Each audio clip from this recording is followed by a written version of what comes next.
a estas charlas. Pero bueno, cuando uno se entusiasma con estas cosas que hice por mucho tiempo en mi vida, es interesante mostrarla a alguien y que aprendan. ¿Ah?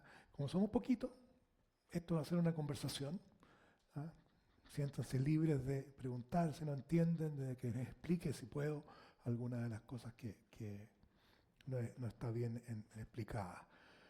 A ver, hoy día vamos a hablar de humedales, pero no en el sentido, vamos a dar una visión general de los humedales, pero vamos a mirar aquellos organismos que yo les digo, organismos que uno no ve. Cuando uno va a un humedal, el río Maipo, llega allá y todos miramos los pajaritos, de repente un zorro, pero hay muchos organismos que viven en el agua y que no los vemos. ¿Ah? Muchos de los cuales son tan pequeños que aunque saquemos agua no los vamos a ver. Otros son más grandes, pero la mayoría, ¿cierto?, son lo que se llama microorganismos. ¿Ah? Y vamos a preocuparnos de los organismos que se llaman invertebrados. Son organismos que no tienen columna vertebral, que no tienen un esqueleto interno. ¿Ah? Tienen caparazones que podríamos llamar esqueletos externos. Entonces, por eso vamos a hablar de microinvertebrados. Antes de empezar, quiero dar un poco de contexto a los humedales. ¿Ah? No sé qué tan familiarizados están ustedes con los humedales, pero vamos a hablar de algunas cosas de ecología, por ejemplo, el concepto de ecosistema. Durante varias partes vamos a hablar de ecosistema, de lo que es diversidad y biodiversidad, que son términos similares, pero tienen alguna diferencia en su significado. Bien, ecosistema es un área geográfica en que autorregulada, donde viven organismos, plantas y animales. Y lo que hay en un ecosistema, ¿cierto?, son estas comunidades de organismos que interactúan entre ellas y interactúan con el entorno. Entonces nosotros encontramos en un ecosistema componentes bióticos, animales, plantas, y componentes abióticos, o sea, la salinidad del lugar, la densidad, etc. Todos los parámetros que son físicos, que uno eh, escucha, la profundidad, ¿no es cierto?, los tipos de corriente, etc. Esos son todos los factores abióticos. Y los bióticos son los organismos y las relaciones que hay entre ellos. Bien, este monito que me gustó harto, que no lo había presentado, es cómo se organizan los ecosistemas, ¿no? Los individuos, que son las especies diferentes, ¿cierto? Recuerden que nosotros conocemos hoy día las especies con un nombre binomial, vamos a explicar un poquito más tarde, y son especies únicas, muchos individuos de una especie. Entonces, las especies se agrupan en poblaciones. Hay una población de organismos de una especie. Las poblaciones se organizan en comunidades y todas estas viven en un ecosistema. Eso es lo que entendemos por ecosistema, es el término más amplio. Después, diversidad. Diversidad solo habla de las especies en sí y habla del número de especies que nosotros encontramos en un lugar y la cantidad de individuos de esas especies. Entonces, un lugar es más diverso mientras más especies tenga y es más diverso mientras más individuos de esas especies tengan. No es lo mismo tener 100 individuos, 100 organismos, con 10 especies, a tener 100 organismos con 10 especies que tengan 10 organismos, 10 especies distintas que tengan 10 organismos cada uno. No es lo mismo que decir que yo tengo un lugar que tiene 100 organismos, pero 90 son de una especie y 10 son de otra especie. Entonces es mucho más diverso el organismo que tiene más especies y puede tener el mismo número de organismos que otro que tiene 90 y 10. Eso es lo que se llama diversidad. Eso se refiere solo al número de organismos. En cambio, biodiversidad incluye, si ustedes quieren, la diversidad, incluye el número de organismos y el número de especies, pero también incluye las relaciones entre ellos y las relaciones con el ambiente, ¿no es cierto? ¿Ah?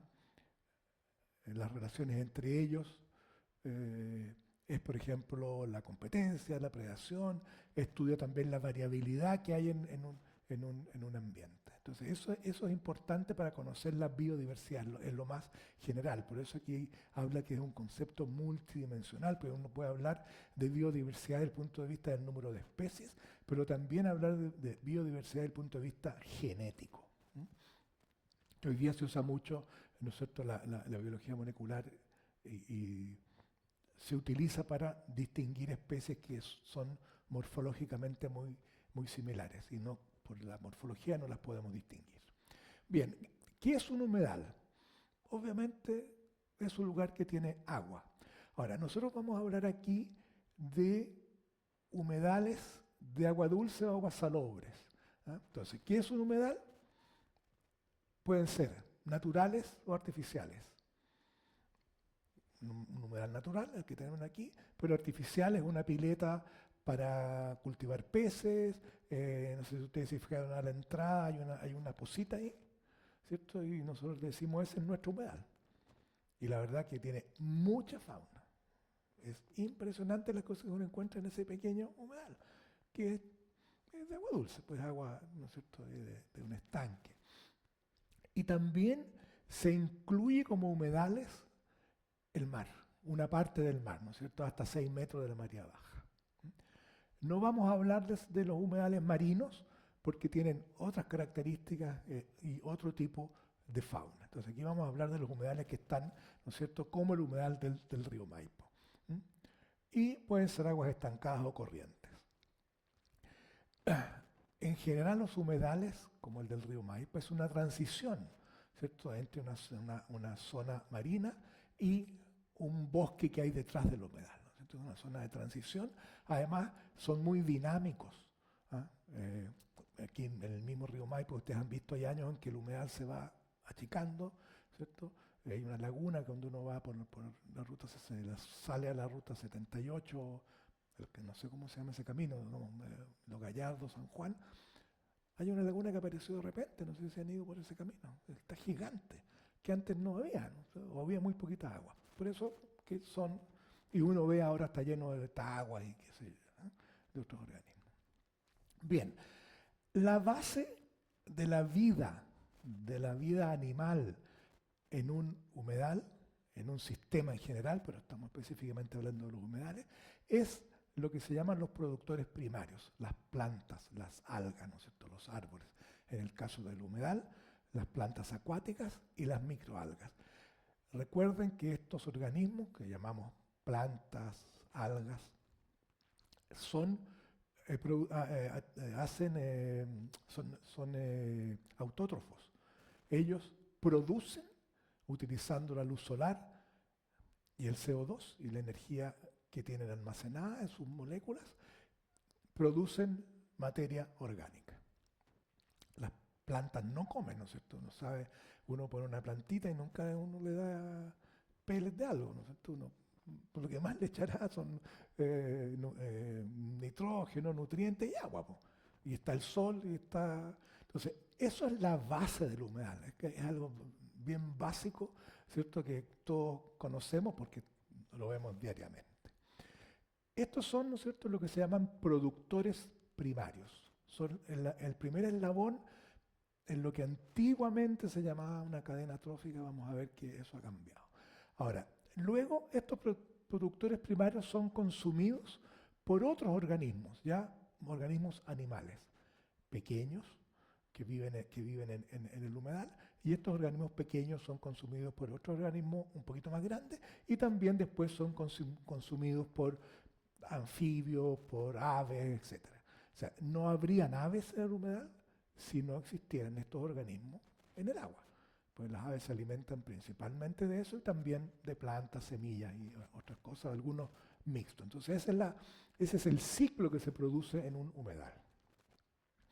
Bien, ¿cómo estudiamos los humedales? ¿Qué hacemos para estudiar específicamente estos microorganismos. Primero, todo lo que es la parte abiótica, todo lo que son los parámetros, y aquí están enumerados algunos de los parámetros que uno puede medir: el oxígeno disuelto, la conductividad, salinidad, los sólidos, la temperatura, la turbidez, etc. Y hay instrumentos, aquí hay un ejemplo de un instrumento, no es que te haga propaganda a esto, pero son instrumentos caros, pero hoy día muy fáciles de medir, ¿cierto? Antiguamente, cuando yo empecé a estudiar hace muchos años atrás, uno tomaba una muestra y tenía que ir al laboratorio, no sé si alguien era biólogo o químico, ¿no es cierto? Tenía que titular, echaba la agüita para determinar nitrógeno y tenía que cambiar de color, y uno pasaba 3 días analizando unas muestras para ver el contenido o el oxígeno, cuando había unas famosas reacciones que uno hacía, pero todo en el laboratorio. Hoy día se hace en terreno, ¿no? Y esas cosas se consiguen. Ya hay, por supuesto, instrumentos mucho más complicados que esto.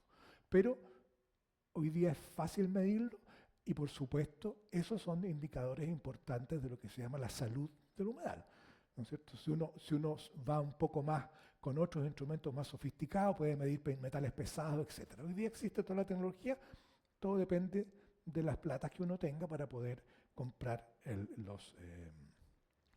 estos elementos, que son la parte más cara del estudio del humedal. Después viene, ¿no es cierto?, estudiar los organismos, y esto muy brevemente que les comentaba yo, ¿no es cierto?, por ahí por los años 1700, cuando alguien encontraba una especie nueva, en Europa, digamos, en Sudamérica también, le ponía un nombre y le llamaba, por decir, ave azul.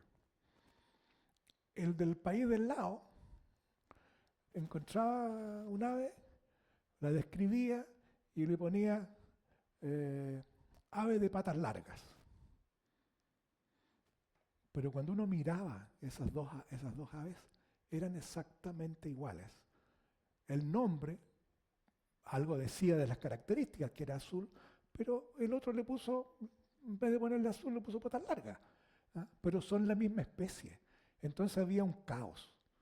Uno nunca sabía que había en este lugar. Bueno, en Chile todavía pasa, ¿cierto? En los pescados o los peces que se comen en Antofagasta, uno los come aquí, tienen otros nombres. Pero es el mismo pez, la misma especie, la misma unidad. Entonces, este señor, por ahí por el año 1735, inventó una nomenclatura para ponerle nombre a los animales. Y esta nomenclatura tenía 2 epítetos, un epíteto genérico y un epíteto específico. Esta especie, que es el camarón de río, es la única especie en el mundo que tiene este nombre. Uno puede encontrar otras especies de camarón que tienen este mismo término, pero tienen otro término acá. Esto es lo que se llama la nomenclatura binomial. ¿Ah? Nosotros, ¿alguien sabe cómo nos llamamos nosotros desde el punto de vista científico? Homo sapiens, ¿no es cierto? Ese es nuestro, no hay otros Homo sapiens hoy día. Hubo otros Homo antiguamente, ¿cierto? El Homo neanderthalensis, el Homo floridensis, el Homo habilis, hubo muchos otros Homos, pero nosotros somos los únicos Homo sapiens. Entonces esto es bien importante cuando uno empieza a estudiar los humedales, porque tiene que usar la terminología correcta para poder conocerlos. ¿Cómo estudiamos los humedales desde el punto de vista de buscar los organismos que viven en el humedal? En el humedal encontramos dos grandes grupos de organismos. Los organismos que viven en la columna de agua, ¿cierto?, que viven en el agua propiamente tal, y los organismos que viven allá se llaman plancton, ¿ah?, que significa estar a la deriva, ¿ah? Estos organismos que se llaman plancton son organismos que no son capaces de moverse mucho, ¿ah? Se mueven un poco y bueno, se mueven por las corrientes, por los vientos, etc.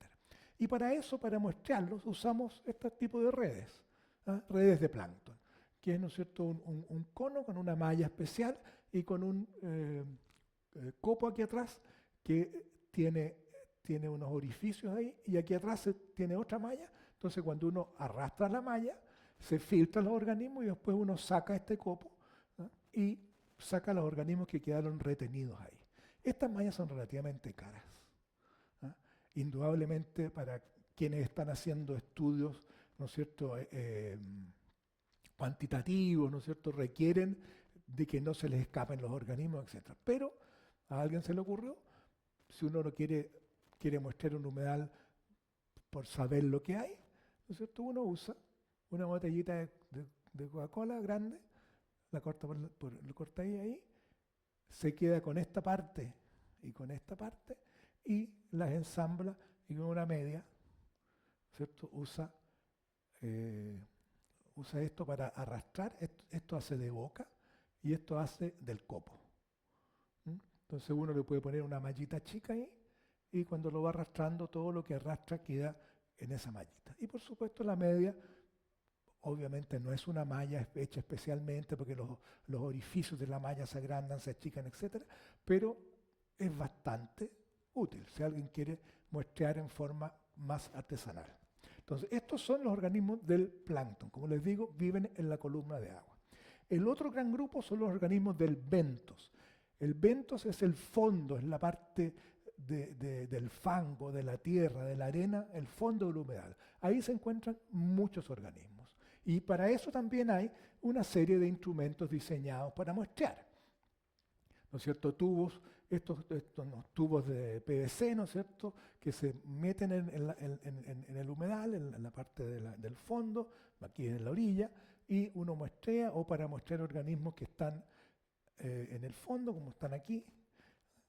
Estos son más sofisticados, estos son para humedales un poco más profundos, es como una mandíbula, que uno la tira al fondo y cuando llega al fondo tiene una patita aquí al medio, cuando llega al fondo se cierra y masca el humedal. Esto también es cuantitativo porque esto tiene una cierta superficie y uno sabe que muestreó, no sé, un cuarto de metro cuadrado, un décimo metro cuadrado, lo que sea. Pero también funcionan sistemas caseros que son perfectos. Un colador de té con ¿no es cierto?, con una varita para la escoba, lo que sea, y uno lo pone ahí en la orilla y saca muchos organismos. Como les digo y les repito, esto no es un tema, no es cuantitativo, esto es para tener una idea de más o menos lo que hay. Y si uno muestrea regularmente, uno va cada vez más encontrando más organismos diferentes. Bien, también se usa, esto es muy rápido porque esto es un poco más complejo, se usan lo que se llaman claves de identificación. La gente que estudia estos organismos va a un lugar y toma los organismos de ahí y los empieza a separar, ¿no es cierto?, los organismos que son diferentes. Entonces, esto funciona para identificar los organismos de un lugar y alguien tiene que haber ido a ese organismo y describir los organismos y decir las características. Por ejemplo, nosotros tenemos un grupo de organismos y vamos y separamos los que tienen 3 patas de los que tienen 5 patas de los que tienen 4 patas. Entonces, y después, dentro de los que tienen 3 patas, separamos los que tienen alas y los que no tienen alas. Dentro de los que tienen 4 patas, separamos los de estos de aquí, de distintas características. Entonces, cuando uno hace esta clave, la clave, usted va después al humedal, toma este organismo y usted le pregunta al organismo, ¿tiene antenas? No tiene. ¿Tiene antenas o no tiene antenas? Si tiene antenas, se va aquí y aquí aparece un numerito que dice 2. Si tiene antena, se va al 2 aquí. Y empieza, cuerpo dividido en cabeza. Si es así, ¿no es cierto?, es este organismo. Si no es así, pasa al prima siguiente, al 2'. Cuerpo dividido en distintas regiones. Entonces aquí dijimos que tenía antenas, y nos fuimos aquí, ¿no es cierto?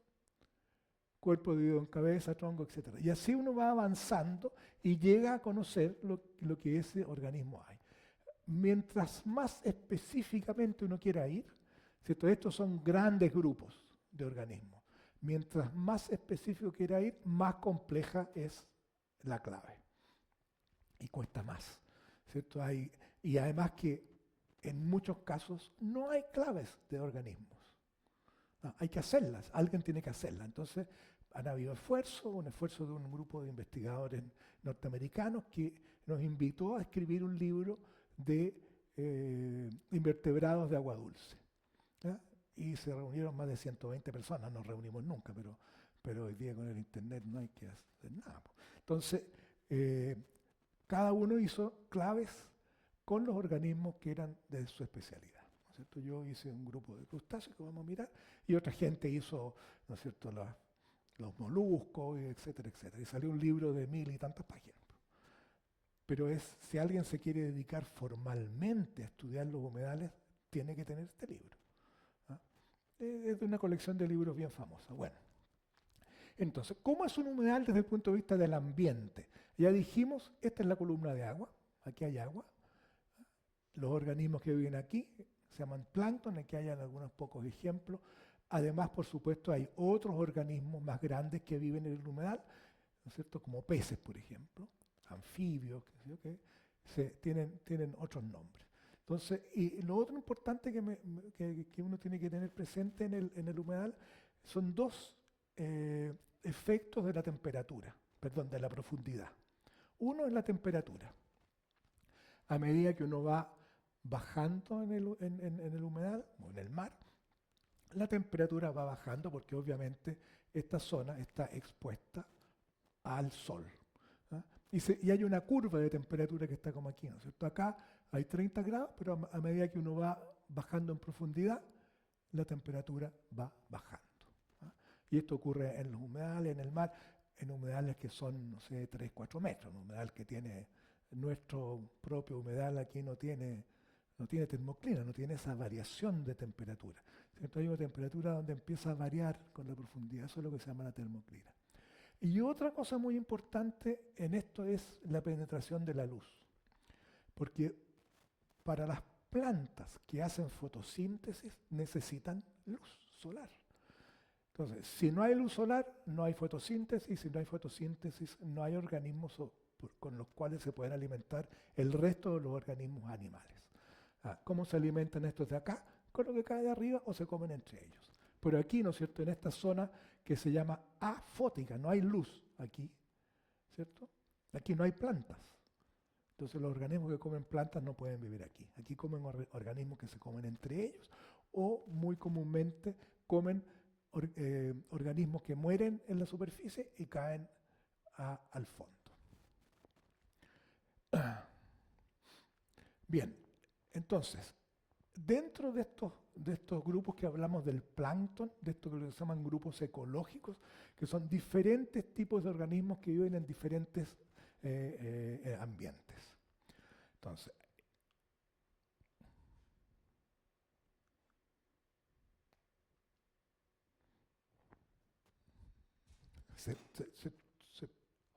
ya. Dentro de los organismos del plancton, de estos que viven en la columna de agua, tenemos dos grandes grupos. Los organismos animales, que son el zooplancton, y los organismos vegetales, el fitoplancton. Nosotros no vamos a hablar de fitoplancton hoy día, pero tengan claro que en el plancton hay microalgas, son pequeñas algas, normalmente unicelulares, que son la base de los productores primarios que alimentan el resto de la trama trófica del humedal. Son organismos bastante pequeños, si ustedes se fijan, y el zooplancton, además, y por supuesto hay bacterias que ya es mucho más complicado identificar. Después, dentro del zooplancton hay dos grandes grupos. El holoplancton, que son organismos, animales, que viven todo su periodo de vida en el agua. Se reproducen, nacen, ¿no es cierto?, crecen, se alimentan, todo su ciclo de vida, mueren, ¿no es cierto?, nacen y mueren en el humedal. Pero después hay otros organismos que se llaman meroplancton, que solo una parte del ciclo de vida pasa en el plancton, en la columna de agua. Como por ejemplo, muchas larvas de crustáceos, ¿cierto?, que tienen larvitas que nadan, pero una vez que se produce la metamorfosis, bajan a la superficie. En el caso de algunos insectos también pasa similar, que solo las larvas, solo un periodo del ciclo de vida ocurre en el humedal. Bien, y en el bentos, encontramos, el bentos es lo que vive pegado o sea, en el fondo. Entonces encontramos organismos que se entierran en la arena. Almejas, algunos gusanos, etcétera, caracoles, los que se adhieren a las rocas, ¿ah? A las piedras, o viven entre las piedras, y los que caminan, son organismos que caminan, son grandes y caminan sobre el fondo del mar. Bien, estos son todos los organismos que vamos a encontrar en un humedal, pero nosotros vamos a concentrarnos en estos, en los invertebrados. Crustáceos, arácnidos, insectos, moluscos, etcétera, etcétera, y vamos a irlo revisando de a poco. Y aquí la idea no es que se aprendan los nombres, que miren que esto se llama no sé cuánto, que sé yo, no.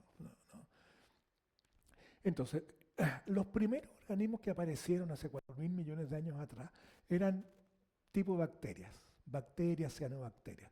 Eran organismos que el ADN que tiene, el DNA que tienen en el cuerpo, no estaba encerrado en un núcleo, no estaba encerrado con paredes. Entonces, esos fueron los primeros organismos. Ahora uno puede empezar a discutir el origen de la vida, qué sé yo, y ahí hay muchas teorías y varias versiones, pero de hecho que en algún momento, hace 4.000 millones de años atrás, apareció vida en la Tierra. El siguiente paso evolutivo de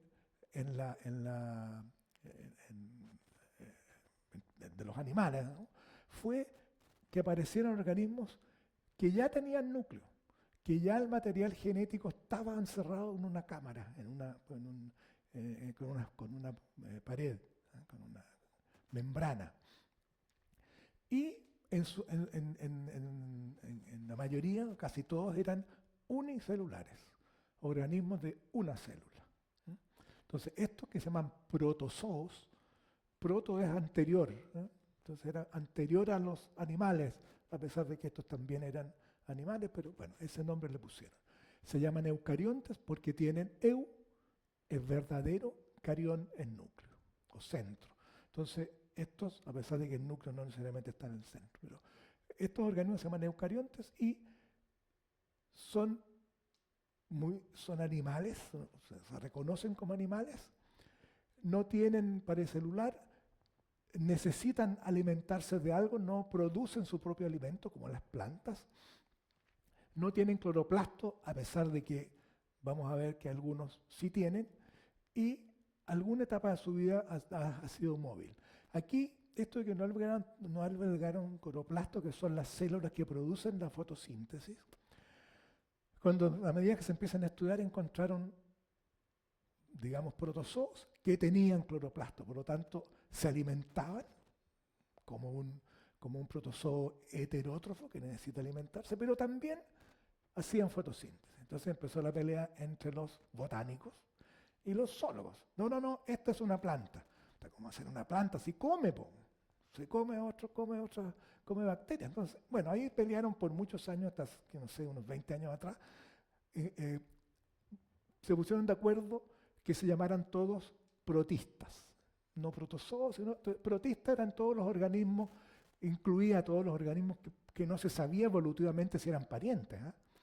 Pero bueno, es para no seguir discutiendo y enredando, porque los taxónomos, yo me considero un taxónomo, pasamos arreglando los nombres de las especies, cambiando para allá y para acá.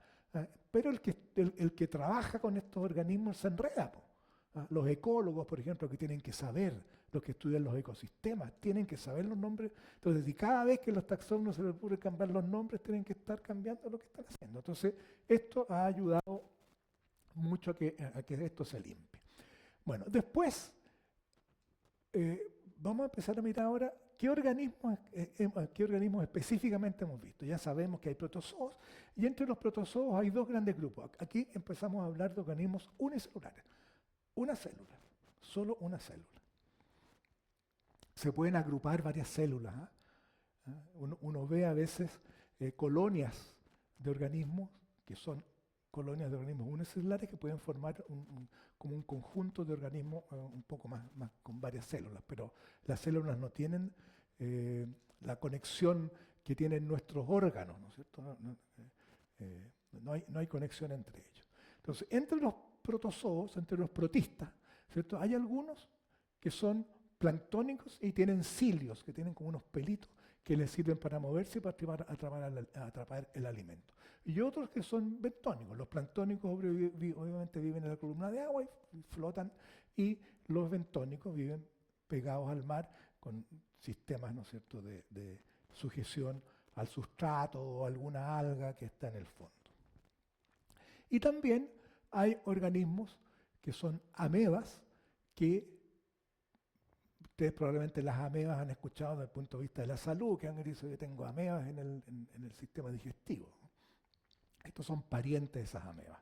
Y hay amebas que tienen una caparazón, que se llaman teca, y otros que no tienen caparazón, y estos tienen flagelos en vez de cilios. Funcionan estructuralmente bien similares, pero estos son bastante más grandes, ¿no? Hay menos flagelos en un organismo y también les sirve para moverse y para atrapar el alimento. Esos son los dos grandes grupos de organismos unicelulares que encontramos en los humedales. Si uno viene y a alguien le interesa, un día vamos y mostramos ahí el humedal, no vamos a ver bien los protozoos, sino que vemos unas pelotitas que se mueven así rápidamente, porque nuestros microscopios no son aumentos como un microscopio electrónico, etc. Bien. También hay, y estos fueron los organismos de la discordia, los dinoflagelados. Los dinoflagelados son animales, pero tienen clorofila. Estos organismos, los dinoflagelados, se caracterizan uno ha escuchado hablar de las mareas rojas. Estos son los organismos que producen las mareas rojas y tienen toxinas. Y estas toxinas son mortales para los humanos. Por eso que cuando hay marea roja se prohíbe el consumo principalmente de moluscos, ¿no es cierto? Almejas, chorito, ostiones, etc. ¿Por qué? Porque estos organismos filtran. Entonces lo que hacen es concentrar estas algas.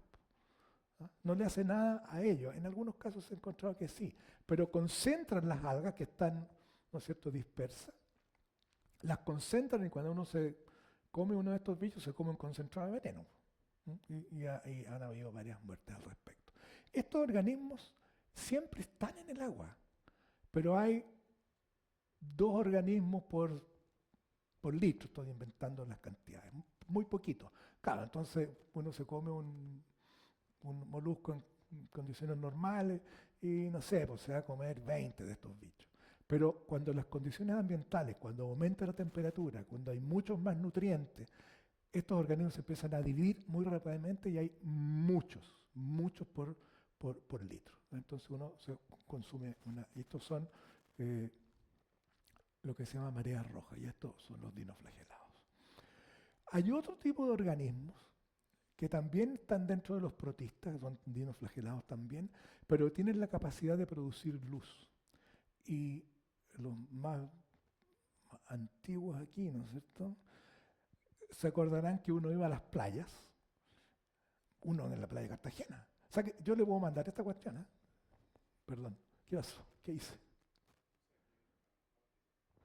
Bueno, uno iba a la playa de aquí de Las Cruces, por ejemplo, de Cartagena, y en la noche, si uno caminaba por lo que se llama la zona de la resaca, ¿no es cierto?, y uno pisaba y saltaban unas chispitas.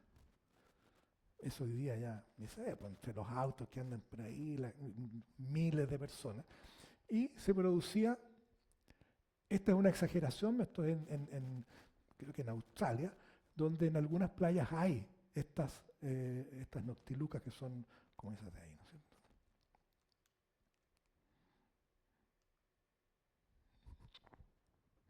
Lo estuvimos probando como 1 hora y funciona, ahora no. A ver.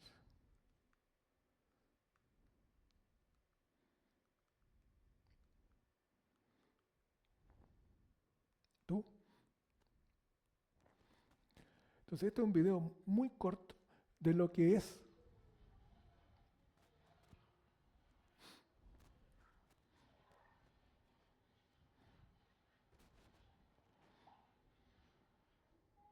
Oh, wow. Oh, my goodness.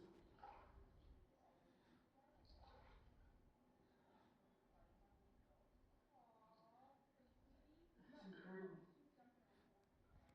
Bueno, esos son las noctilucas, que aquí es una cosa espectacular. ¿ah? Lo que yo me acuerdo haber visto, y no sé si tú te acordarás alguna vez, saltaban unas chispitas. ¿Ah? No era tan exagerado como ahí, en lugares y probablemente con otras especies mucho más abundantes. Pero son organismos que son capaces de producir, tienen unas proteínas que son bioluminiscentes. Bien, dejamos atrás los organismos que son de una célula. Pasamos a otros organismos que tienen más de una célula, muchas células. Y aquí hay algunos organismos que son muy comunes. De nuevo, en nuestro humilde humedal, si uno muestra ahí, va a encontrar este grupo de organismos que son rotíferas, son todos organismos microscópicos, ¿cierto? Son muy chiquititos, hasta medio milímetro, ¿cierto? Y tienen esta característica de ser un poquito elongados, y en la parte superior tienen un montón de cilios que los hacen girar, así, se mueven y parece que giran. Por eso se llama rota, que es rueda, y fera. Son organismos que rotan, ¿no es cierto?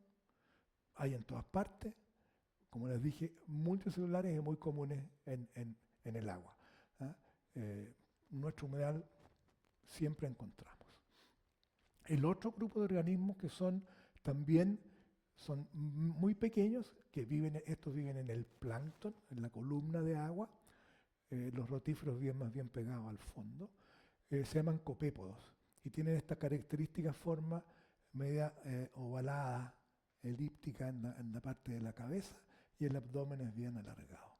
Tienen unas larvitas, ¿eh? Que se llaman larva nauplio, que cuando salen del huevo, ¿cierto? Tienen solo 3 pares de apéndices, tienen un par de antenas, 2 pares de antenas y un par de mandíbulas.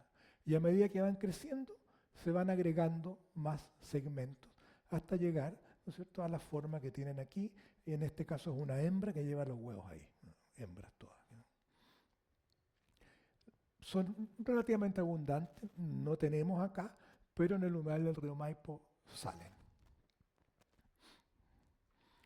El otro grupo que le llaman pulgas de agua, son cladóceros, son bien característicos por esta forma que tienen como una caparazón, ¿ah? Que está un poco abierta por la parte de adelante, ¿ah? Y adentro está el cuerpo. Y tienen esta forma, Daphne es la más típica de las que se conocen, y estas son otras formas, ¿ah? Y los embriones los llevan aquí, miren, en la parte, dentro del caparazón, pero en el dorso. ¿Ah? Como todos estos pequeños organismos que hemos visto ahora se alimentan por suspensión, o sea, comen todo lo que está flotando en el agua, con estas antenitas, ¿no es cierto?, con estas que tienen miles de pelitos. ¿Mm? Bien, esos son los multicelulares pequeños, ¿no es cierto?, de menos de 1 milímetro. Pero también los hay, y muchos, que son macroinvertebrados, volvemos a insistir, multicelulares. Los más comunes, por supuesto, lejos, ustedes saben, los organismos que más existen en el mundo son insectos. Un grupo que en general se llama hexápoda, que incluye a insectos, y otro pequeño grupo de organismos que se llaman entomñatos. La diferencia es, los insectos tienen el aparato bucal que se ve desde afuera, uno lo puede mirar, ¿cierto?, como está aquí. En cambio, los entomñatas tienen el aparato bucal como dentro de la cabeza, ¿ah? Entonces no se ve como está ahí. Y aquí, muy rápidamente, ¿no es cierto?, bueno, libros de insectos que uno encuentra en internet hoy día. Y aquí están los entomñatas, 3 grupos que no es muy fácil encontrar excepto estos, que son colémbolos, ¿ah? Son organismos bastante pequeños y en general no muy comunes. Pero el gran grupo de insectos son los insectos como los conocemos nosotros, las moscas, etc. Y estos insectos se llaman ectomñatas porque ecto es exterior, tienen la mandíbula que se ve desde el exterior, ¿cierto? Son normalmente con alas, tienen las piezas bucales, como les dije, ectomñatas, el abdomen no tiene apéndices y tiene 3 pares de patas y un par de antenas. Esto es bien importante porque a veces uno escucha en la radio. ¿Ah? Uy, encontramos un insecto y era una araña, po. Bueno, las arañas no son insectos. Las arañas son otro grupo. Las arañas, vamos a verlo, tienen 4 pares de patas y no tienen antenas. Entonces esa es una forma así bien fácil de distinguir un insecto de una araña. ¿Cierto? Los insectos tienen 3 pares de patas. Siempre hay excepciones, ¿eh? Hay algunas patas que se pierden por alguna razón. Y por supuesto, la mayoría tienen alas. ¿Mm? Dentro de los insectos, me voy a saltar esa que era la morfología. Si alguien quiere ver la morfología, todas las descripciones del organismo se basan en características morfológicas. ¿No es cierto? Hay que saber, los especialistas, yo no soy especialista en insectos, ¿cierto? Ver las patitas, el cuerpo, cómo son los ojos, etc. Dentro de los insectos que tienen alas, hay un grupo de insectos. Ustedes vieron la mosca, ¿no es cierto? Uno va a una mosca y la mosca cuando está detenida tiene las alas en el dorso, ¿cierto? Va volando, ¿no es cierto? Y las alas las ponen acá. Pero hay grupos de insectos que no pueden poner las alas detrás del cuerpo y las tienen hacia arriba o hacia el costado, ¿no es cierto? Hacia arriba, ahí como esa. Esa es su posición normal, no puede poner las alas por detrás. Versus, ¿no es cierto?, las moscas, las abejas que sí repliegan sus alas detrás del tórax. Entonces, dentro de los que no pueden poner las alas detrás, está en un grupo que se llaman efémeras. Este es el adulto.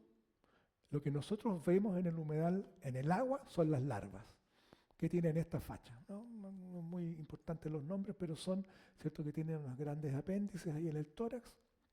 De nuevo, acuérdense que son insectos, 3 pares de apéndices. ¿Ah? Y tienen tres cercos, se llaman, tiene 3 filamentos al final del abdomen. Entonces, esto es el tórax y esto es el abdomen. El abdomen normalmente no tiene apéndices y son organismos segmentados. Y estos organismos son artrópodos. ¿Qué significará artrópodos? ¿Qué significa artro? Oye, tengo artritis. ¿Qué me duele? ¿Me duele un diente o qué me duele? Una articulación. ¿Y qué significa podos? Patas. Este grupo, los insectos pertenecen a un grupo que se llaman artrópodos. Tiene muchos otros compañeros artrópodos. Estos son artrópodos, pero son insectos, 3 pares de patas, un par de antenas. Después, los más conocidos por ustedes, los matapiojos. Los matapiojos también pertenecen a este grupo de insectos que no replican las alas, ¿cierto? Y de nuevo, lo que nosotros vemos aquí son las larvas. Unas larvas que son más bien gorditas, ¿cierto? Y otras larvas que son más delgadas, ¿no es cierto?, más estilizadas. Son distintos grupos, son parientes, pero son de distintos grupos taxonómicos, se llama, distintos grupos dentro de la clasificación. Cuerpo alargado, etc. Ahí están las cosas que lo caracterizan. Una de las cosas que me tocó cuando hacíamos clases presenciales, antes de la pandemia, un alumno me dijo, oiga, ¿y por qué se llaman matapiojo? La verdad que yo no tenía la más mínima idea, nunca se me había ocurrido pensar por qué se llaman matapiojos. Bueno, los matapiojos ustedes ven que a veces en el campo los ve encima de los animales, encima de un caballo, qué sé yo. A veces encima de las cabezas, a veces. Entonces cuando uno le pregunta en el campo, le digo, oye, mira, ¿qué está haciendo ese animal ahí? Le está matando los piojos a ese caballo o a lo que sea, a esa vaca. Entonces, de ahí viene el nombre matapiojo. Creemos porque no lo sabemos. Yo busqué en el Mr. Google, ni Mr. Google sabe. A lo mejor hay que preguntarle hoy día a la inteligencia artificial, pero no. ¿Ah? Pero hace sentido, makes sense, como dicen los gringos. ¿Cierto? Hace sentido que esté ahí matándole los piojitos. Ya. Entonces, estos son muy comunes. ¿Eh? Los adultos como ese. Y las larvas como esta. Son carnívoros, son tremendamente depredadores. Se comen otros insectos, larvas que vienen en el fondo. Después vienen los otros grupos que sí pueden replegar las alas. Estos le llaman pajarotes. Esta es la facha del adulto. Se caracteriza porque tiene en la puntita aquí, yo le puse el tarso, tiene tres segmentos o 3 artejos, se le llaman en los insectos. Y estos tienen 2 cercos, 2 filamentos. Esta es la larva. ¿Se fijan? Y tiene 1, 2, 3 segmentos en el cuerpo, tiene 3 pares de apéndices y tiene un par de antenas. Después viene otro grupo que se llaman tricópteros, que son bien interesantes, pueden tener las características que uno quiera, pero tienen sí una peculiaridad. Viven encerrados en especies de caparazones que construyen ellos o que utilizan del ambiente. Ellos pegan en su cuerpo piedras, ramitas, o encuentran una pequeña planta más bien dura y se meten adentro. Tienen un abdomen muy frágil, tienen una cabeza más bien pequeña y de distintas formas, pero su gran característica es estas pedazos de arena, ramitas, roquitas, etcétera, que se pegan al cuerpo, ¿no es cierto? Usan un pedazo de tronco, ¿no? Y así es uno que no tiene, que si ustedes se fijan es bastante frágil, pero aquí están las formas que uno los encuentra en el ambiente.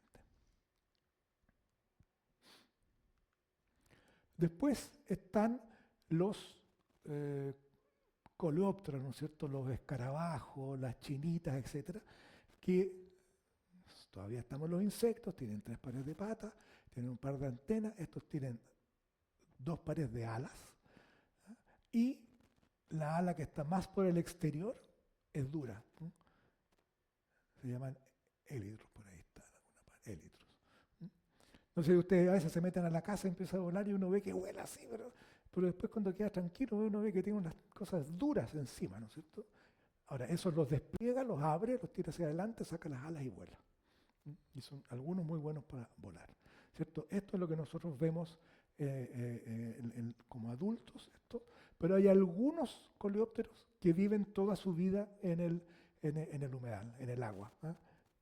Esto no, la larva es como esta.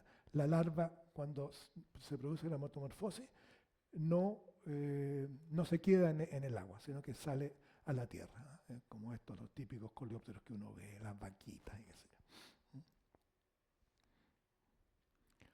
Ya, otro de los grupos que es el que a uno más le molesta siempre, ¿no es cierto?, las moscas, o parientes de las moscas, los dípteros.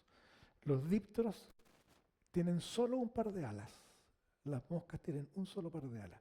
Y tienen unos apéndices detrás de las alas que se llaman halteres, que les sirven para su balanceo.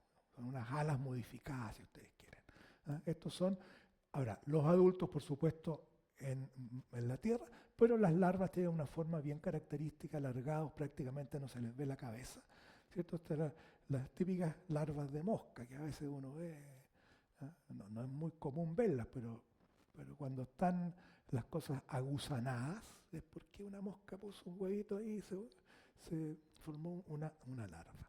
Bueno, dentro, y esta es una apelación al ambientalismo. Yo no soy un fanático ambientalista, pero es un tema que uno tiene que pensarlo y buscar alguna solución.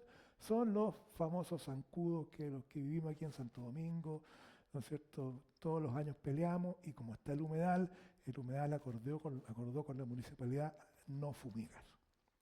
O fumigar lugares más al interior, pero en general hay no es tan, no se fumiga como antes. ¿Por qué?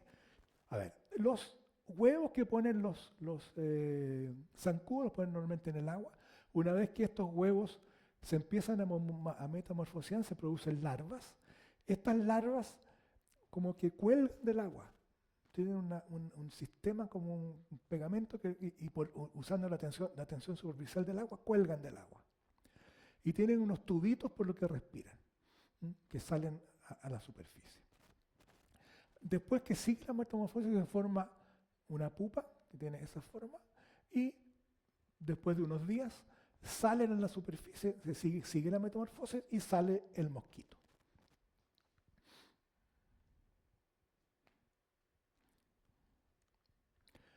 Este es el zancudo típico, ¿no es cierto?, adulto. Por supuesto, ellos necesitan alimento para poder producir sus huevos, para reproducirse, ¿no es cierto?, y mantener la especie.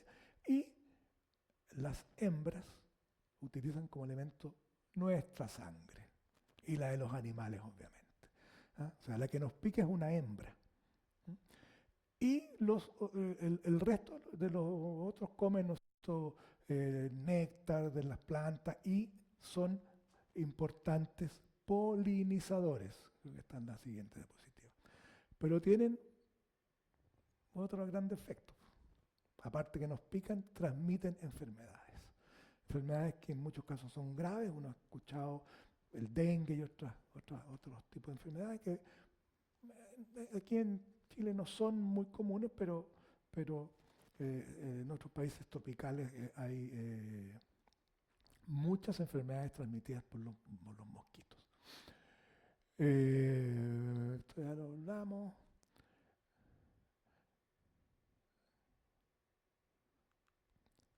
Ahora, los mosquitos son una plaga, pero como les dije, polinizan. Ahora, estos términos yo los saqué de una página web porque dicen, no sé, que la solución es usar un repelente. Y así vivimos en armonía. Adivinen quién era la que ponía esta página en internet. No sé si ustedes han escuchado hablar de un repelente que es muy conocido en Estados Unidos que se llama OFF. Por supuesto. OFF le hacía publicidad. ¿Ah?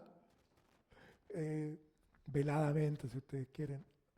Ahora, es cierto que hay un tema ecológico, pero también hay un tema de proteger la salud, especialmente cuando los mosquitos o nos dan alergia, ¿no es cierto?, aparte que son molestosos, o si transmiten enfermedades. Bien, por último, en los insectos, esto que le llaman mulitas de agua, son bien característicos porque caminan sobre el agua, aprovechando la tensión superficial, ¿cierto? Y tienen 3 patas bien largas, ¿cierto? Esta, especialmente la de atrás, ¿cierto? Y caminan así flotando. Estos viven toda su vida en el humedal. Se reproducen las larvas y después salen estos adultos, ¿no?, mulitas de agua. Comen otros pequeños insectos que encuentran ahí en la superficie. Bien, después viene otro gran grupo de organismos no tan grandes como los insectos, que son los crustáceos.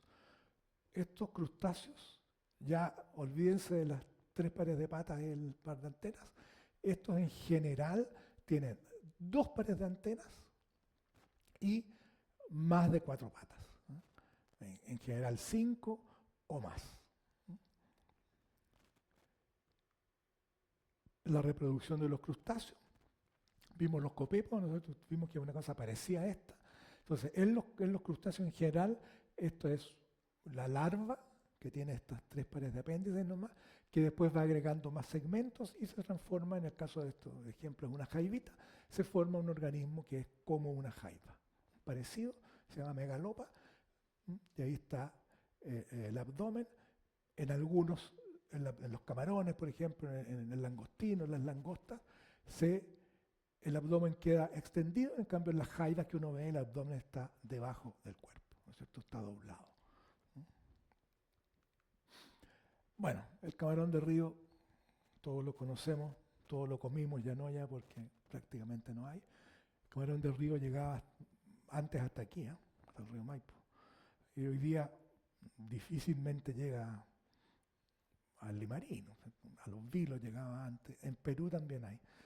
Pero bueno, estas son las larvas de camarón de río. El camarón de río tiene un ciclo de vida bien interesante. Estas larvas bajan al mar y la metamorfosis se produce en el mar. Necesitan agua salada para completar su metamorfosis. Entonces, nunca se han encontrado. Nosotros hicimos un estudio en el río Limarí y muestreamos las larvas y nunca encontramos estas larvas que son más grandes, sino que encontramos solamente parecidas al nauplio. Y después fuimos a muestrear al mar, cerca de la desembocadura, y con eso describimos estas larvitas que están aquí. ¿Mm? Por eso es que es muy difícil cultivarlo, porque uno tiene que tener condiciones bien especiales, porque cualquier otro bicho, ¿no es cierto? Los camarones los ecuatorianos, ¿no es cierto? Los tienen en una pileta, ¿no es cierto? Los cultivan y se producen las larvas y ahí mismo, en esa misma agua, bien con circulación y con alimento, digamos, crece un camarón, crece adulto y después se cosecha. Otro grupo que probablemente muchos de ustedes han escuchado son lo que se llama el camarón de vega. Cuando especialmente uno va a zonas más al sur, donde hay como áreas más húmedas, se ven como unas torrecitas chicas como de tierra, ¿no es cierto?, que tienen un hoyito arriba. Allá adentro vive uno de estos camarones, que también se comen, son más pequeños, ¿cierto? Son cilíndricos, hay varias especies en Chile, ¿cierto? Tienen estas estructuras finales que se llaman urópodos grandes, o sea, es muy, muy fácil distinguirlo y ahí están un poco ilustrado el corte de una de las cavernas que hacen ellos. Y tienen un par de patas bien, bien grandes, que son el segundo par de patas grandes. Después está una especie de jaiba, que le llaman el cangrejo de agua dulce, o la cucaracha de río. Piñacha es el nombre probablemente más común. Hay muchas especies diferentes en lo que se llama la zona neotropical, que es la zona que está como de la mitad de México hasta el sur. No hay en otras partes del mundo. Solo hay en Sudamérica y en la mitad de Norteamérica. Tienen estas. Entonces, estos son un grupo de crustáceos que se llaman decápodos. ¿Y por qué se llamarán decápodos? Tienen 10 patas, ¿no? Tienen 5 pares de patas. Pero cuéntenle las patas a este. Tienen 4 nomás. Entonces esa es una trampa que ahora hacen los estudiantes. Entonces dicen, no, pues entonces esto es una araña. Claro, lo que pasa es que este organismo tiene el 5.º par de patas debajo del abdomen, que los usa para ayudarse en la reproducción. En las hembras para limpiar y cuidar los huevos y en el macho para, digamos, recoger los espermios y transmitírselos a la hembra. Entonces son decápodos, tienen 5 pares de patas, pasa que la 5.ª pata es un poco más chica y no se ve. Entonces siguen siendo decápodos y tienen 2 pares de antenas, una antena que es bien grande y otra antenita chica que está por ahí. Son del grupo que se llaman aegla, piñachas. Son bastante comunes, viven debajo de las rocas. Uno levanta una roca, una piedrecita y salen. No caminan, pero nadan, ¿no es cierto?, moviendo el abdomen. Después viene otro grupo que es el más importante de todos. Adivinen por qué, yo trabajo en este grupo. Que se llaman peracarios. Este grupo, que son anfípodos, ¿no es cierto?, ese es un dibujito. Y hay otro grupo que son parientes de los chanchitos de tierra, pero en el agua son irrelevantes, prácticamente no hay. Es muy poco. Pero de estos sí. Y aquí de nuevo tenemos un grupo, este grupo que se llaman anfípodos, solo hay en Norteamérica y Sudamérica, no hay en el resto del mundo. Y estos son, en el caso de Sudamérica, es el único grupo del género del primer epíteto que hablamos de la nomenclatura binomial, el único género de anfípodo de agua dulce que vive en Sudamérica. No hay otros anfípodos. En Norteamérica sí, hay otros anfípodos de otros géneros, de otras especies que viven en agua dulce, pero en Sudamérica solo este grupo de anfípodos que tienen la característica de tener el cuerpo aplanado lateralmente. Y aquí están, ¿no es cierto?, las características estos tienen 7 pares de patas, ¿cierto? Tienen 2 pares de antenas, cuerpo comprimido. Estos sí tienen, a diferencia de los insectos, estos sí tienen apéndices en el abdomen y tienen una estructura única terminal que se llama telson, que está ahí. Estos son las estructuras de la boca y este es otro apéndice que está, el segundo que está ahí. En Chile hay al menos 7 especies del género Yalela, ¿cierto? Estas que están acá. Las describí yo cuando hice mi tesis. Esta. Y uno le tiene que poner un nombre. Y en general es bastante honorífico que uno le ponga a una especie el nombre de alguien. Entonces yo le puse Yalela franciscae. ¿Por qué creen que le puse Yalela franciscae? Por Francisca. ¿Y quién es Francisca? Mi señora. No, hay que agradecerle a las mujeres cuando aguantan las locuras que uno hace durante la vida. ¿Ah? Esta, por ejemplo, se llama Yalela Coja. Walter Coja es un dentista de Coquimbo, yo viví muchos años en Coquimbo, y una vez fue al norte en un viaje porque fue a mirar un eclipse lunar, no sé. Y le dije, ¿tú recolectarías anfipos? Y él es muy meticuloso, me hizo una recolección de anfipos espectaculares y ahí salió una especie nueva y yo le puse Yalela Cojai. Y así uno se entretiene poniéndole nombre a las especies. Bueno, y existen todas estas especies de aquí, que están aquí, que uno las encuentra en distintas partes. Yalela costera está en toda esta zona de aquí, uno va ahí a la playa de Santo Domingo, donde hay un riachuelo, ¿no es cierto?, que viene a veces más arriba, abajo está lleno de estos organismos que son son pequeños, miden 1 centímetro, 8 milímetros, por ahí. Hay otros organismos que también son anfípodos, pero que viven en aguas salobres, ya no viven en el agua dulce, viven, por ejemplo, en Puyalles de Salina, ¿no? que es un estuario, ¿no es cierto?, con alta salinidad, y vive este grupo de organismos, que son paracorófios. Y también hay unos organismos que son semiterrestres,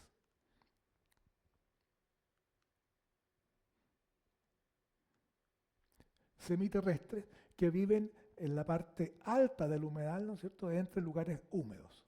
Estos organismos necesitan humedad, pero no agua. Si uno los echa en agua, se mueren. Tienen unas branquias que pueden sacar el oxígeno del aire. Entonces, si uno los pone en agua, se mueren. Estos son parientes, no sé si ustedes han hecho la experiencia en la playa, ir a la parte alta de la playa y levantar un alga que está ahí varada. Uno levanta el alga y saltan un montón de bichitos, se llaman pulgas de arena y son parientes de estos. También son semiterrestres. ¿Eh? Si uno los pone en agua, se mueren. Bueno, esos son los anfípodos. Después hay otro grupo que se llaman ostrácodos, que son también crustáceos, que tienen dos valvas. Dos valvas. Son pequeños y viven más bien en el fondo. Hay unos pocos planctónicos. Tienen el tronco reducido, tienen pocos apéndices, han perdido apéndices, pero tienen 2 pares de antenas. Ahí se ven cómo son las conchitas de los ostrácodos. Son bien fáciles de distinguirlos porque tienen esta forma media ovaladas, circular, etc. Y uno ve, cuando nadan, ¿no es cierto?, ve cómo abren las valvas. Bueno, y aquí viene el otro grupo de artrópodos, que son los ácaros, que hay en los humedales. No hay arañas, como uno las conoce normalmente, pero este es un arácnido, tiene 4 pares de patas, ¿cierto?, y no tiene antenas, ¿no es cierto? Estas son las patas. Tiene 8 patas y no tiene antenas. Y estos son los ácaros, son de colores muy llamativos. Los ácaros son parientes de los, ¿no es cierto?, de los que tenemos en la casa, en la alfombra, ¿no es cierto?, que a veces nos dan alergia. Bien, el otro gran grupo son las almejas, los moluscos, 2 tipos de moluscos, los bivalvos, que tienen 2 valvas, y los gastrópodos, que tienen la parte inferior del cuerpo, como el loco, ¿no es cierto?, como los caracoles, como las lapas. ¿No? ¿Cómo? Expuesta, caminan con esto. En cambio, los bivalvos tienen un pie, pero está dentro de la valva. El pie lo pueden sacar, que es lo que uno se come, ¿no? Lo pueden sacar y con eso pueden enterrarse, mueven el pie, se entierran. O en los ostiones, por ejemplo, que no tienen un pie, nunca uno se come el músculo nomás tienen un pie chico, los ostiones se movilizan moviendo las 2 valvas y caminan hacia atrás. Bien, aquí hay un dibujo para que vean que la morfología, ¿no es cierto?, es compleja, tiene estos espirales en el caso de los gastrópodos, como el caracol, u otros organismo que sale el pie por aquí y tiene una tapita, que se llama opérculo. Que el loco también la tiene, pero uno se olvida, lo que uno compra el loco no tiene, compra la pura músculo. El loco tiene aparato digestivo, todo. Y el loco es bien especial porque el loco es un molusco. Es un caracol que la última espira creció mucho. Pero si ustedes se fijan, el loco arriba tiene como una pequeña hendidura así. ¿No? Está como dobladito. Eso era un caracol cuando nació. Empieza a crecer, va agregando, ¿no es cierto?, carbonato de calcio y crece la última espira. Y también tenía opérculo, también tenía una tapita. Pero como creció mucho esa espira, no sé si alguien de ustedes ha visto un loco así, por lo menos desconchado, pero sin que todavía lo apaleen. En la parte de atrás, en la parte posterior del loco, tiene como una laminita así media café. Eso es lo que quedó del opérculo, de lo que tienen los moluscos por evolución. Ahora, obviamente, cuando uno lo compra no tienen esa cuestión. ¿No? Pero, para que vean que la mayoría de nosotros, bueno, yo estudié este asunto, pero ni siquiera sabe que tienen opérculo, pero tienen. ¿No? Y en el caso de las almejas y lapas, y machas, etcétera, tienen dos valvas. Los bivalvos tienen una valva izquierda y una valva derecha. Entonces, la valva izquierda, la valva derecha, la parte de la apertura es la parte ventral y la parte donde está la articulación es la parte dorsal. Entonces, cuando uno para una almeja, con la parte de la apertura aquí abajo, tiene anterior para allá, posterior para acá, izquierda y derecha. No es que uno la pone así, dice esta es la parte de arriba y esta es la parte de abajo. No, hay que ponerla paradita así, como está ahí. Anterior, posterior, dorsal y por abajo ventral, valva izquierda, valva derecha. Aquí hay algunos ejemplos de bivalvos comunes que salen acá en el humedal comúnmente. Son organismos más difíciles que lleguen acá al humedal nuestro aquí chiquitito, porque los otros llegan por el aire con esporas, qué sé yo, con aves, a veces que los pájaros cuando se paran ahí y estuvieron en el humedal traen en las plumas algunos organismos. Y los gastrópodos, distintas formas, ¿no es cierto?, de típicos como caracol, y este otro que es un caracol, pero las espiras se desarrollaron en un plano, no en una espira, ¿cierto?, como una escalera de caracol. Se espiralizó, pero plano. Otro grupo importante dentro de los que viven en los humedales son dentro de los nidarios. Los nidarios son parientes de las medusas. O sea, los nidarios son medusas y los potos de mar. No sé si ustedes han escuchado alguna vez de los potos de mar. No sé, que son unos de colores que se pegan en las rocas, que no existen en los humedales, pero sí existe un pariente que es como un arbolito, la hidra. Y uno se ve así, se reproducen por llamación, le sale como un globito, y de ahí sale un organismo. Y también se reproducen sexualmente. Muy, muy abundante. Ahora, estos organismos, las medusas, los potos de mar y estos organismos que son del mismo grupo, tienen unas estructuras que se llaman nematocistos. Tienen todo el cuerpo con unas capsulitas que tienen un dardo adentro.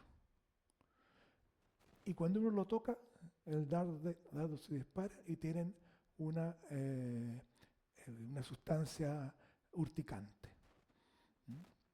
Por eso es que cuando uno a veces va a pie pelado en la playa y ve unos pedazos que la gente le llama aguas muertas, y uno la patea ahí porque cree que es un pedazo de gelatina, ¿no? Y cuando tú haces eso, a pesar de que eso es una parte de una medusa, se te llena de cápsulas urticantes que tienen esta flechita y te produce una urticaria muy grande. Y en gente que es muy alérgica puede ser, dependiendo del tamaño de la medusa, puede ser mortal. ¿Ah? No sé si ustedes han escuchado cuando viene la fragata portuguesa, que es una hidra, pero es la parte que flota de una hidra cuando se reproduce. Es bien urticante y por supuesto aquí nosotros tenemos unas que medirán, no sé, 10 centímetros, una cosa así. Pero en el Caribe hay fragata portuguesa que miden 2 metros. Y hay un caso de un señor que estaba buceando y le gustó esta cosita azulita, no sé, y se metió y claro, era de 2 metros, le puso millones y se murió. Es uno de los casos que se conoce, está reportado en la literatura. Pero hay que tener cuidado porque la gente que tiene alergias puede producir un shock alérgico. ¿Mm? Estos son los famosos nematocistos. Ahí están.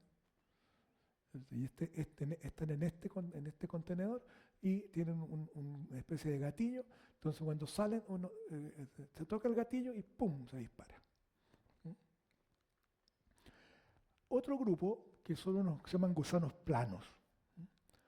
¿Ya? Que estos son de vida libre, viven sobre las rocas planarias y estos son parásitos. Son relativamente comunes. Si uno va a un río, probablemente es más fácil encontrarlo entre las rocas.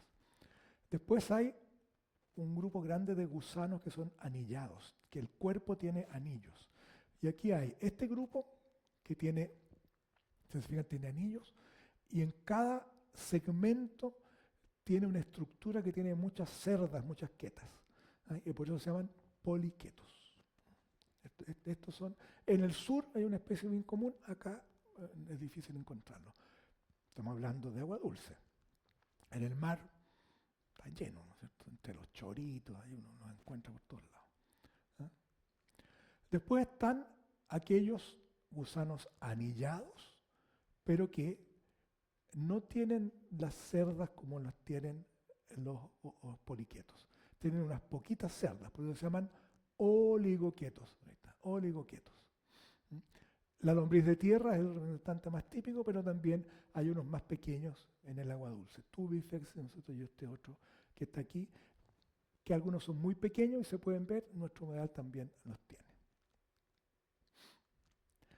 Y otro que es probablemente más conocido, que también es anillado, son las sanguijuelas. No sé si a ustedes alguna vez les ha tocado que lo muerda una sanguijuela, pero ellos se alimentan de sangre. Y si uno se mete a un lago, por ejemplo, que tiene fango, que el fondo tiene una parte dura abajo, pero uno camina y uno se entierra en el fango, 90% de las veces sale con una sanguijuela. Por eso la gente antes decía que uno prendía en un cigarro, porque uno le empieza a tirar y se empieza a estirar la sanguijuela y no sale nunca, porque tiene unos dientecitos y una ventosa. Entonces no sale. Bien, después hay otros gusanos, pero que no tienen anillos, que son cilíndricos, como el caso de este organismo que se llama nematomorfa, que en el campo la gente le dice pelo de caballo. Son gusanos bastante largos, que son igual que un crin de caballo. Entonces en el campo dicen, sí, que los crines de caballo se transforman en gusanos. Esa es la creencia porque efectivamente ellos ven que el crin del caballo se cae al agua, pero en esa agua hay estos nematomorfos, estos gusanos largos que son cilíndricos como están ahí. Y esta es la larva por cómo se reproducen y se origina este gusano. Más comunes son los nemátodos, que nosotros lo hemos escuchado más porque hay algunos nemátodos que son parásitos, ¿cierto? En nuestro intestino, en los intestinos de los chanchos, por ejemplo, el ascaris. En el caso nuestro, cuando comemos jurel crudo, hay un nemato que se llama anisakis, que es súper complicado, que produce dolores de estómago, nadie sabe lo que uno tiene, le miran para allá, por acá, y es un anélido, un nemato que se mete en la pared del intestino y produce tremendos dolores. Por eso no hay que hacer ceviche de jurel. Tienen la característica de ser puntiagudos, cilíndricos, el macho y la hembra. Son distintas formas el final del organismo. Otro es que se llama osito de agua, que es espectacular verlo. Parece, ¿no es cierto?, venir de la luna. Ahora, muy rápido, los organismos estos que Tienen distintos tipos de alimentación, ¿cierto? Comen algas, ¿no es cierto? Organismos que viven que comen rotíferos, que comen plantas, que comen materia orgánica, etcétera, etcétera. En el caso de todos estos comen otros organismos y a veces también algas. Y hay distintos grupos que tienen distintas formas de alimentación. Las almejas por suspensión, ¿no es cierto? Ellos tienen unos sifones, el agua entra por el sifón, pasa por las branquias, se retiene el alimento y después lo que no les sirve lo botan. Los que destruyen la vegetación, los que son más carnívoros, los que son raspadores que comen, ¿no es cierto? Se ponen en los tallos o en las hojas de las plantas y van raspando y así sacan el alimento. Entonces cuando uno mira una trama trófica, y así como se llama hoy día, una trama trófica en un humedal, uno encuentra, ¿no es cierto?, que hay animales que comen plancton, otros que comen de todo, otros que son predadores, otros que comen materia orgánica, tanto del bentos como del plancton. Hay zooplancton, fitoplancton, nutrientes, ¿cierto?, y plantas. Y esto hace que se forme una trama trófica y hay relaciones entre todos. Ahora, los invertebrados también se usan mucho como indicadores de la salud del humedal. La cantidad de especies que hay en un humedal o en un lugar del humedal y el número de individuos que hay en un humedal indica mucho de cómo es la salud de este humedal.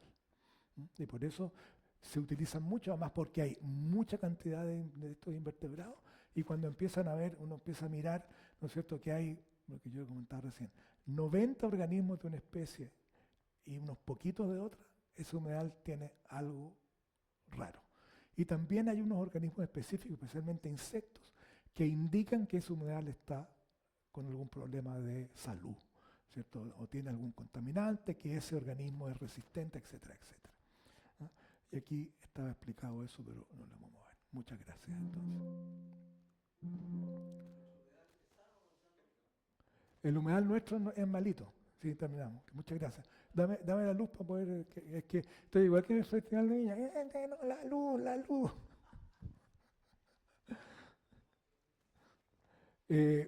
Nuestro humedal no es muy sano. Tiene muchos metales pesados. Y no hace mucho salió un reporte del Ministerio de Medio Ambiente que este humedal está muy contaminado por los metales. Entonces, ¿ah? Porque deben venir de las mineras, porque el río Maipo empieza por allá, y debe haber muchos afluentes. Y yo no soy experto en conservación, digamos, pero hay que buscar algo. Si ustedes se fijan, este humedal es bien medio turbio, no es tan clarito. Entonces tiene mucho sedimento, hay organismos, pero no hay una gran diversidad de organismos. ¿Ah? Se me cambiaron el foco para allá ahora. Hay organismos, pero no hay muchos. No hay mucha diversidad. ¿Ah? Y eso es porque el agua es muy turbia. Cuando el agua es muy turbia, los filtradores no sacan nada con filtrar, no tienen nada de animales, tiene puro barro. Entonces, y el humedal hace una labor espectacular con las aves. ¿Cierto? Los pilpilenes, los huevos, pero poco, ahora recién se está preocupando de empezar a tomar medidas en el agua, cómo es la salinidad, cómo es la turbidez, etcétera, etcétera. Y eso están recién empezando y van a empezar a salir algunas novedades respecto a eso. Yo también trabajo con el humedal y estamos tratando de muestrear y ver qué es lo que está saliendo. Si es que de repente aparecen algunos insectos que son insectos indicadores de contaminación, pero para eso hay que tener instrumentos de muestreo un poquito más profesionales que los que yo hago con malla mosquitera o con ¿no es cierto?, coladores y qué sé yo, cortinas de la casa, ¿no es cierto?, esos visillos. Claro, pero hay que gastarse unos $3,000, $4,000 en comprar los implementos, pues hay que hacerlo. Pero para un aficionado, para alguien que le gusta mirar esto, que se puede comprar una lupa, un microscopio, entre frente, los dejo invitados a quienes quieran visitar nuestro laboratorio tenemos microscopios ahí, es entretenido mirar, porque uno puede mirar animales vivos. Mostramos de aquí del lugar, vamos con una mallita ahí, ¿no es cierto?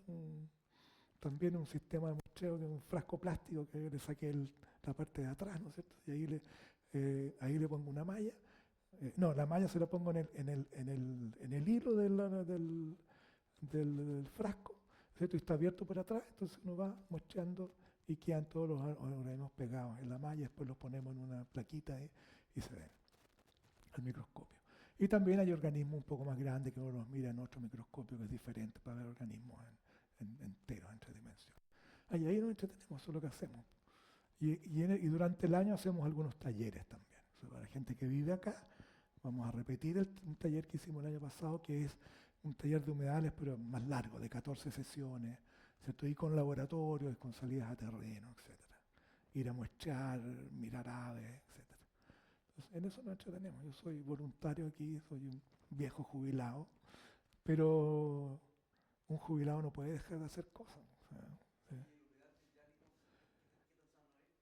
Yo creo que es sano. ¿No? Yo creo que es sano porque prácticamente nadie puede entrar a verlo. Porque no hay cómo entrar. No, la gente me dice, ¿cómo voy al humedal? No se puede. A lo mejor está bien que se cuide.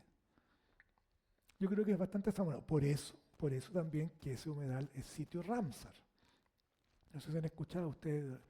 Ramsar es una ciudad en Irán que en los años 70 hizo un grupo de científicos invitó a todos los países del mundo a ir a una convención sobre humedales. Dije, recién en los años 70 empezamos a preocuparnos de los humedales. Y se reunieron, no sé, 100 y tantos países y firmaron un convenio de cuidar los humedales. Ese es el principal objetivo de ese convenio de Ramsar, que todavía existe el convenio y todavía sigue haciendo cosas, publicando y tiene grupos de investigadores en todo el mundo. Entonces aquellos humedales que tienen ciertas características, ya sea que tengan aves que sean típicas de esa zona, que no haya en otras partes, ¿cierto? Que esté sano, se llaman sitios Ramsar. En Chile hay como 6 nomás, entre ellos el Yale. Entonces yo reunido con el alcalde una vez le dije, oye, hay que cuidar el Yale. ¿Quién está preocupado del Yale? Es un sitio Ramsar que es la quinta región, en la región del paraíso, solo ese. Hay otro allá en el Loa, ¿no es cierto? Hay otro en el sur, hay uno en Ayalomas, en Tierra del Fuego. Y nosotros tenemos uno de los humedales y nadie lo conoce. Ahora, a lo mejor es que no lo conozcan, pero alguien tiene que preocuparse de hacer algo, porque CONAF está a cargo. Ahora, yo desconozco si la gente de Ramsar viene a ver y dice, oye, bueno, a ver, ¿cómo está la cosa aquí? No sabemos. Yo no sé, no he ido nunca. Yo tengo acceso a este de acá y he ido a humedales, yo veraneé por años y años y años en el lago Bichuquén. Tal vez ahí me salió un lago que hay ahí en la costa de Curicó. Hoy día es más pirulo que no sé qué, cuando yo iba, era, ¿cierto? Todo de tierra y nosotros llevábamos la ropa que ya íbamos a botar, la llevábamos para ir a Bichuquén. ¿Ah? Hoy día ya se puso un poco más. Y cuando yo fui había solo un grupo de casas en una parte y después, bueno, está todo el borde del lago. Pero ahí conocí el Siete Colores, por ejemplo, que no lo había visto nunca. Después ya aprendí que se llamaba Siete Colores, era un pajarito muy de colores. Habían anfípodos también. ¿Eh? Bueno, muchos caracoles, sanguijuelas para el mundo. ¿Eh? Entonces, uno tiene que conocer lo que hay. Yo siempre digo, ¿cómo vamos a conservar si no sabemos qué tenemos que conservar? Si no sabemos lo que hay, po. Mira, se hizo un estudio cuando se creó, porque esto es un humedal santuario en la naturaleza, que es un paso anterior a Ramsar. El humedal de Ramsar tiene la característica que es financiado en cierta parte. Los santuarios de la naturaleza alguien tiene que financiarlo. Aquí, afortunadamente, la Fundación Cosmo, ¿cierto? Está bien organizada y ha hecho cosas muy bonitas en el humedal. Pero el estudio que se hizo de base, súper buen estudio, pero encontró 4 bichos. Muy poco. Bueno, las aves y todo eso, claro, eso es obvio. Pero en el agua muy poco. De hecho, no he encontrado un anfipo. No, yo tampoco. Tampoco que haya muestreado así tan... Entonces yo me tengo que subir a un bote, alguien tiene que pagar el bote, yo jubilado, entonces no puedo financiar la investigación.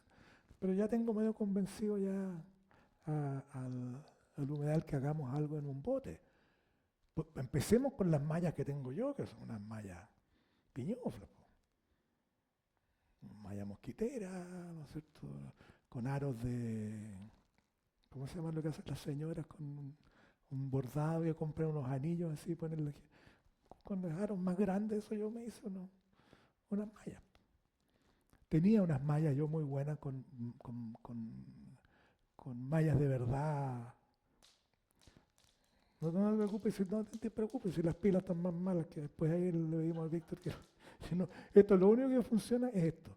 Y cuando funcionaba tiene un puntero, entonces alguien tiene que inventar un puntero como estos que son ideales, con luz, pero que avance las diapositivas, porque uno anda ya no haya que hacer con esta cuestión. Bueno,